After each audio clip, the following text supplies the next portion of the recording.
ta tỏ sầu do cũ nữa nè như tôi nhặt tay tôi nhặt tay bò nữa cho nó nè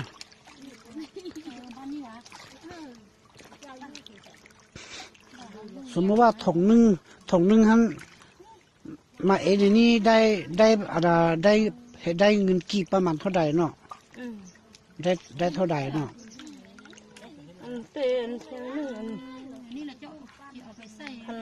ข้อน้ำข้าวบางทึกบ่ทึกบ่ทึกแล้วมาเอ็นนี่ได้เงินเลยได้มาเป็นคำขายได้เงินได้เท่าใดครับ5-6 แสนเลยวะ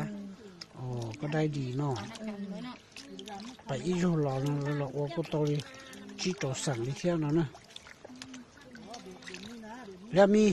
มีเท่าแก่เขามาซื้อวะคำดีนี่นะอยู่ตรงหลักนั้นมาซื้อเนาะเราลุ่มบ่เราสูงวะเราลุ่มวะเราเลิกเจนมาดิจะไปลีเท่าเรารู้ตรงป้อโฉเลยรู้ตรงดูป้อโฉซับป้อต่ออูหล่อเท่าเลยเท่าเราได้ก็เกี่ยเลยเราถ้าจ่ายลิเป้สมมงเปล่าสมมงมาจอดเลยเจนเราไอ้เต้นหน้าลิติเนาะเจหน้าอ่อนหน้าลิเนาะเจเนี่ยเจ้าเราย่อโตถ้าจ่ายลิเราจีสั่งจีต่อสั่งนี่เลยท่านเรานั่นกูจะเตาเกินก่อนนะ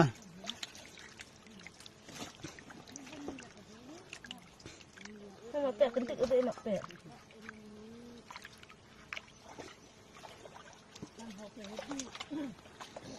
เราสั่งกันตึกบ่สร้างแล้วเนาะวันนี้นะเนาะจงให้ผู้สร้างเอ็ดเนาะตรงนั้นนี่จังเฉาซึ่งจะต้องกั้งเจตุนไหนจะต้องกั้งแหละนะเจตุนนั้นที่น้อยไล่เจมดตุนดาอัวยังไม่มีใครเลย